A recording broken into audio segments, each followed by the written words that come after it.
ने दो तीन चीजें झारखंड की जनता ने, अलग अलग वर्गों ने मुझे बताई।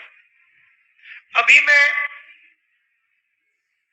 आदिवासी गांव से आ रहा हूं, वहां पे हमने आदिवासी महिलाओं से बात की और उन्होंने हमें बताया कि पूरे झारखंड में, पूरे देश में आदिवासियों से उनकी जमीन छीनी जा रही है।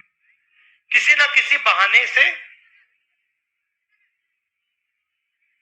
अंत में यह होता है, विकास का नाम लिया जाता है, सड़क बनाने का नाम लिया जाता है, मगर अंत में आदिवासी को पता लगता है कि उसकी जमीन हड़प ली गई है, या किसी एनजीओ को पकड़ा दी गई है, या किसी अरबपति अदानी जैसे व्यक्ति को पकड़ाई दी गई।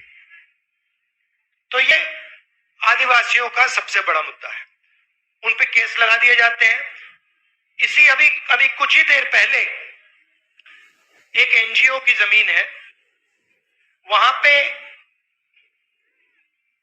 आदिवासियों की जमीन छीन ली, उनको कॉम्पनसेशन तक नहीं दिया और उनकी जमीन लेकर एनजीओ में डाल दी। उन व्यक्तियों से मैं मिला, फिर अफसर से मिला। तो पहले अफसर मुझे कहते हैं, देखिए ये तो ग्राम सभा की जमीन थी। तो फिर उन्होंने मुझे कागज दिखाया, जो व्यक्ति की जमीन गई उसने कागज दिखाया। तो फिर मैंने अफसर से कहा, भैया ये आप बताओ, ये क्या कागज फर्जी है, ये व्यक्ति झूठ बोल रहा है क्या? कहते नहीं, झूठ तो नहीं बोल रहा है। तो फिर मैंने बोला, फिर ग्राम सभा की जमीन है नहीं, इसी की जमीन है। तो ये पूरे झारखंड में, पूरे जहां भी आदिवासी लोग हैं वहां भी ये हो रहा है। हम एक कानून लाए थे, पैसा कानून था। दो कानून है, एक पैसा कानून, एक जमीन अधिग्रहण कानून।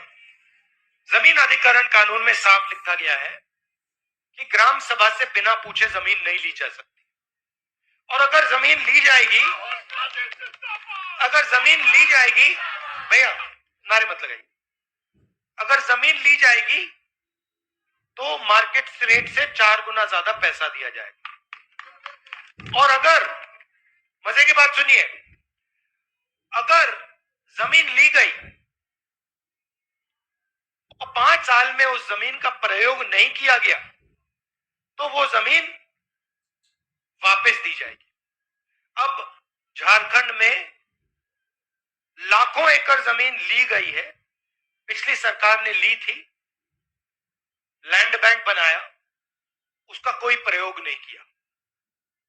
तो यहां के आदिवासियों ने मुझे कहा, और सही कहा, कि 5 साल हो गए, ये जमीन अब वापस जानी चाहिए, हमें वापस मिलनी चाहिए, किसका कोई प्रयोग ही नहीं हुआ।